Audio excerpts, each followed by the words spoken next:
तो गर्मी पड़ते ही उत्तर भारत के मैदानी इलाकों के लोग पहाड़ों की तरफ भागते हैं। जैसे अभी केदारनाथ, बद्रीनाथ से लेकर उत्तराखंड में तमाम जगहों पर लोग हजारों की तादाद में पहुंच रहे हैं। लेकिन यही नागरिक जब पहाड़ पर जाते हैं तो वहां प्रकृति के लिए जरूरी मर्यादाओं का पालन करना भूल जाते हैं, कूड़ा करते हैं, जिससे बड़ी प्राकृतिक आपदाओं का खतरा पैदा होता है।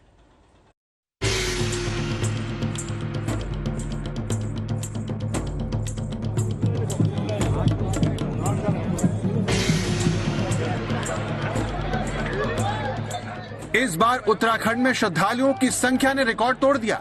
कोरोना के बाद 4 धाम से लेकर केदारनाथ के दर्शन करने की ऐसी होड़ मची कि पहाड़ों में भीड़ लग गई। श्रद्धालुओं की रिकॉर्ड संख्या ने सरकार का तो खजाना भर दिया, लेकिन पर्यावरण के लिए गंभीर संकट पैदा कर दिया, जो साल 2013 जैसी आपदा को भी न्योता देने वाला साबित हो सकता है।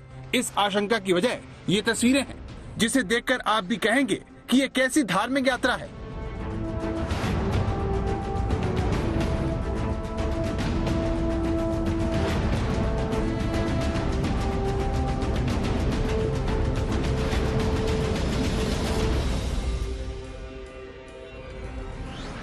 उत्तराखंड में इस बार श्रद्धालुओं की संख्या ने रिकॉर्ड ही नहीं बनाया। आपके टीवी स्क्रीन पर देख रहे इस कूड़े की भी चर्चा हो रही है। 4 धाम और केदारनाथ की यात्रा करने वाले श्रद्धालु पुण्य कमाकर तो चले गए, लेकिन अपने पीछे कूड़े का अंबार छोड़ गए।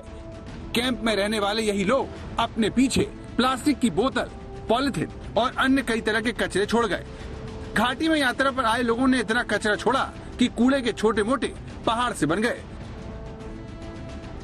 इस साल 8 लाख से ज्यादा तीर्थयात्रियों ने उत्तराखंड की 4 धाम यात्रा की है। यात्रियों के आने से राज्य का खजाना तो भर गया, लेकिन इसके कुछ साइड इफेक्ट्स भी देखने को मिल रहे हैं।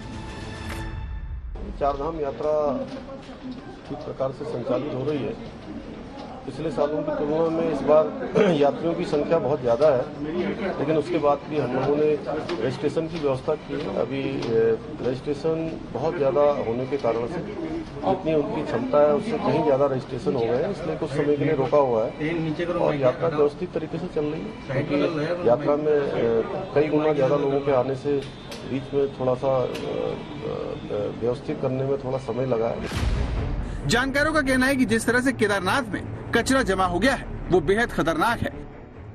ये जो कुछ भी कचरा के रूप में आज हिमालय में आ रहा है, ये आने वाले 10,000 साल तक भी सड़ने वाला नहीं है। और अगर ये कहीं जब नहीं गलेगा और सड़ेगा, ये स्थानीय पूरी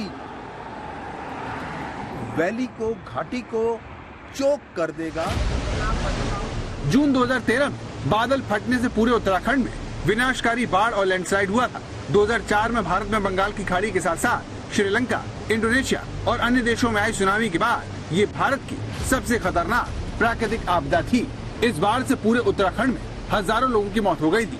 बाढ़ के दौरान केदारनाथ में करीब 3 लाख श्रद्धालु फंस गए थे, जिन्हें बाद में आर्मी, एयरफोर्स और नेवी के जवानों ने रेस्क्यू किया।